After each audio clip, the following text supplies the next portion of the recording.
Yes, Geordies, welcome back to another episode. Hope everyone's well and enjoying this sunshine. Make the most of it. I tell you what, after you've watched this video, go outside and just touch some grass. Bit of fresh air, get yourself outside, enjoy the sunshine, make the most of it. Because not many people go outside and touch grass these days. So make sure you do, but make sure you do it after you've watched this video. Because there is a lot of things I want to talk about. And firstly, let's congratulate Alexander Isak being nominated for Player of the Season in the Premier League. 23 goals in the Premier League this season. And for me, he's a deserving winner. And the next thing I want to mention before we get into the proper stuff of the video is we have leaked our away kit and our third kit. I quite like the third kit. I'm not too sure about that away kit. So I want to hear your thoughts in the below. Our away kit last season was absolutely beautiful. And now we're turning out with this. I prefer that third kit. And I hope we're playing that more than the away kit. Because that away kit just... Nah, it's not for me. Anyways, that's not what I want to talk about. I want to talk about some transfer news, what's going to happen now that Marc Guéhi is potentially going to Liverpool. And I seen a little bit of a meltdown from Newcastle fans last night on social media. And I just want to put the record straight. But the first thing I want to talk about is Joao Linton, because this guy is going nowhere. There has been rumours that he is a target for PIF-owned Saudi Arabian clubs. And for me, it would be absolutely idiotic for us to sell Joao Linton. He is a vital, crucial part of everything we do. We see the drop-off when he doesn't play. And Eddie Howe knows this. I'm sure he can see it because everyone else can see it. When we replace Joao Linton with Joe Willock or anybody else, there's a massive drop-off. He's vital to the way we play. And logistically, it's Saudi negotiating with Saudi. It just doesn't make sense to sell Joao Linton to a Saudi Arabian club because we need that guy. He's 28. He still has 1 or 2 years at the very top level in him. And I think the club understands that Joao Linton just isn't a player that we're looking to turn into profit. Sometimes you buy young players and you think about that profit margin in the future. With Joao Linton, it's not. We may as well keep him around instead of cashing in and out because it would make no sense. He's crucial to the way we play on and off the pitch. When I talk about him being crucial on the pitch, he is crucial on the pitch. I actually think we should be looking for another profile like Joao Linton to help him, because we need a replacement that can play that Joao Linton role. We have nobody that can come in and do what Joao Linton does. He's vital to our midfield, and we see it when he's absent. The physicality in him, he's an elite duel winner. He understands the press and the team shape. He's key to our fluidity on the left-hand side. He's got this ability to influence the game offensively, but defensively, so he's effectively a box-to-box midfielder for us. Although he's not a dictator, and you wouldn't class him as a type of player that would run games by just getting on the ball and dictating play, he's technically very underrated. What goes really unnoticed with Joao Linton is his ability to prevent teams breaking on us, but also initiating attacks. He's so good at just recovering possession and then using the ball smartly, and that allows other players to flourish. Personally, I think we should be looking out for a midfielder that can fill in this Joao Linton role when he's absent. I think that should be a crucial part of our recruitment strategy this summer. But talking about recruitment strategy this summer, looks like Crystal Palace are going to be signing Ousmane Diomande. Now, a lot of Newcastle fans wanted him at St James's Park, so that got us thinking, does that mean Marc Guéhi's going to come to Newcastle United? Because we all know Eddie Howe is a big fan of Marc Guéhi, but not very likely, because it looks like Liverpool are going to send off Kwanzaa to buy Leverkusen and then go in for Marc Guéhi. So it looks like another target, if you believe Marc Guéhi is to be a target. He was last summer. We're going to be missing out on. One of my good mates is a Crystal Palace fan, so I know you're going to be watching this video, so I just want to say to you, we had the better season. That's all I'm going to say, Jerome. Don't cry about it. We had the better season last season. Losing out Marc Guéhi is frustrating, but I'm not butthurt about it. Signing Ousmane Diomande suggested to me that we're going to go all in for Marc Guéhi. He's got 1 year left on his contract. We all know that Eddie Howe wanted Marc Guéhi last summer. We all know what happened last summer. We got messed about. We looked like absolute fools in that negotiation with Crystal Palace. Eddie Howe was pretty much drooling over Marc Guéhi, but it looks like he's going to Liverpool. Personally, I get the feeling Newcastle were put off from what happened last season and turned their attention elsewhere. I would love us to hijack the Diomande to Palace transfer, but I can't see that happening. But I really do want Newcastle fans to stop frustrating, because I don't know if we're going to sign players, but I actually believe that we are going to sign players. And I think leading up to the 1st of July, Eddie Howe is going to be quite clever. We're going to look for opportunities instead of main targets. So what I mean by that, I think we'll accelerate on main targets after July. So the Joao Pedros, the Athony Elangas, because we're going to have to negotiate for them. Now, one thing I will think Eddie Howe is going to do is look for PSR opportunities. What I mean by that is working very smartly. We all know Aston Villa are struggling to comply with PSR rules if the rumours are being believed.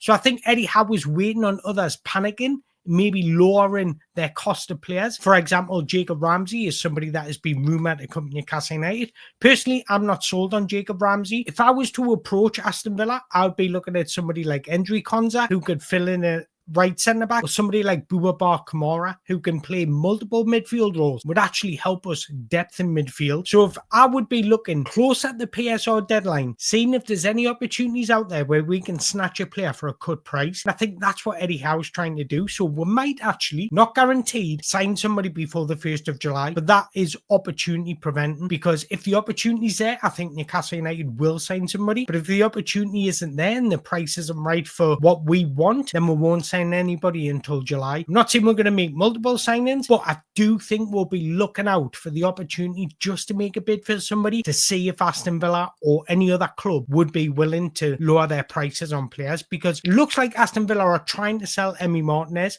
Now, they want 40 million for him, and I think they need to get a deal done before the 1st of July. So if Man United don't pay out for Emi Martinez, they might look at other players that they can offload. Now, I'm not sold on Jacob Ramsey. I've made a video about this before. I think he's a good player. He's very, very nice. He's a very solid Premier League player. But is he a needle mover? I think Newcastle United need needle movers now if we are to really get to where we want to be next season. But that's what I think will happen. Now, I'm just guessing here. Might not happen. We might go through the whole summer, might not sign anybody. But I actually think Eddie Howe has got a few tricks up his sleeve. Eddie Howe is very meticulous in what he does. So I actually think he's trying to be a bit clever here, waiting until the deadline to see if anybody comes down in price for players. So I actually think we've got a few areas that we do need to strengthen. Right centre-back, we need somebody who's elite, dual winner, but also very quick. That complements Sven Botman and Dan Burn. We need a right winger. Athony Elanga has been rumoured. I think that deal is more difficult to get done this season than it was last season. Forest had a good season. Now they've got European to look forward to. I actually think that deal is more complicated than we imagine. 2 midfielders I think we need, because we need depth in midfield. We know the difference when Bruno, Tonali or Joe Linton is not in our starting 11. Our drop-off is massive, especially Joe Linton in my opinion. So we do need midfielders that are comfortable playing multiple roles, like a Javi Guerrera, for example, like a Ibrahima Bangura. But the beauty about our midfielders, we don't need the finished article. We can get somebody come in and being understudy to our midfield 3, because our midfield 3 will start the big games. If they're fit and available, they will start the big games. So we don't need to splash 60 million on a midfielder. That's not what I'm asking for. Just something about 10 to 15 million. Somebody can come in, develop and learn from our midfield at the minute. Then we need a striker, somebody that is a utility striker, can play as a number 10 to give us that tactical flexibility, can fill in for Alexander Isak when he's absent. And we all know Joao Pedro's rumoured. Now again, that deal is more difficult now that Chelsea have come in the conversation. But I actually think Eddie Howe is starting to notice to turn his attention elsewhere, because you're getting outpriced by players in the Premier League. And we've seen that we can recruit from overseas and they can do a job. Alexander Isak came from Spain. Bruno came from France. Tonali came from Italy. Fabian Shaw came from Spain. So there are players in deals to be done from overseas markets. Now, speaking of overseas markets, I've seen a couple of times us being rumoured to sign Ivan Dicka from Roma.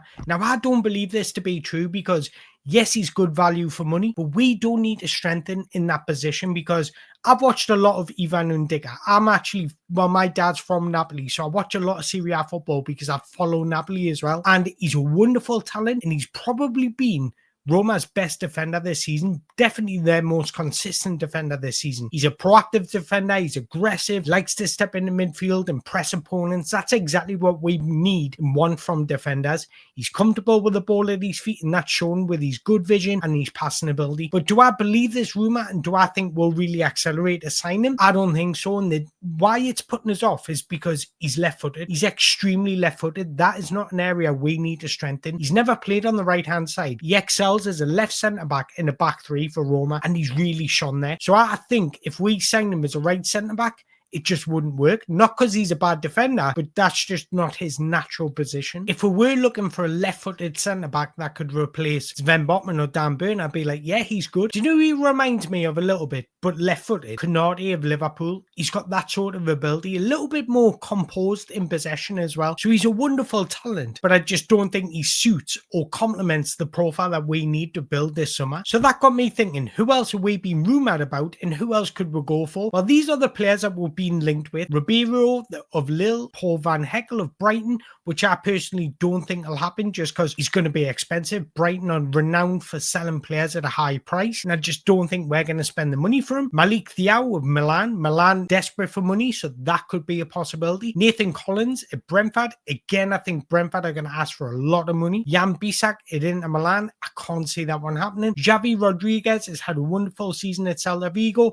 That could be a possibility, but I don't think he's ready just to come into the Premier League and hit the ground running. Then you've got Tomori, who I just age-wise don't think Eddie Howe will sign him because he's 27 at the moment. I think we're looking for somebody a little bit younger. So there is some alternatives, and these are players that are very, very young, but also developing really well in senior football. Now, I actually think the majority of those players will be nice additions to our squad as understudies for Fabian Shaw. And then once Fabian Shaw leaves, they can step into their role after a year at the club. Now, there is some interesting ones on there that you could get for a good price. Christian Mosquera only has 1 year left on his contract with Valencia. Ismail Doucouré has 1 year left on his contract at Strasbourg. Now, the beauty about him, he's played half his games in midfield, so he could cover in midfield as well as centre-back. So again, you're getting those utility players. Now, do I think he'll leave Strasbourg? I'm not sure. Do I think Newcastle will go in for him? Probably not. But those are the types of signings where you can bring in for a cut price because they've got a year left on the contract. So it could be an interesting signing for Newcastle United. But I think it makes sense. If we're going to sign a centre-back, we may as well sign a centre-back that's going to help us for the next 5 to 8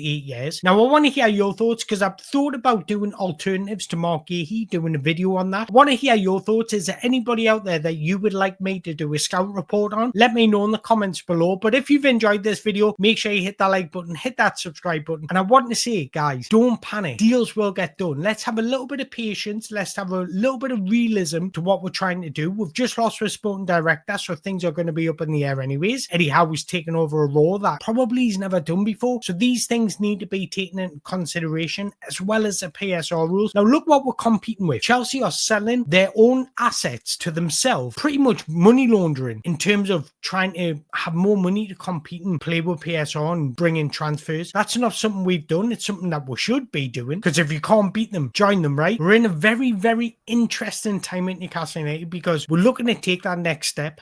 Now, you've got to be meticulous and thorough in your decisions. And I think that's why we are taking our time. We don't want to sign here, there, and everybody. We want to be meticulous and make sure we're getting the right transfer for the right money. And I think that's pretty smart. I don't want us to go out and just spend 300 million on players that we might not actually need. I want us to be meticulous and bring in the right profiles to fit our system. If that takes an extra 2 weeks to do, so be it. But I want to hear your thoughts. Let me know your thoughts in the below. Are you worried about this transfer window? Or are you a little bit relaxed like I am? Let me know your thoughts in the below. But until next time, thank you very much for watching. Away the lads.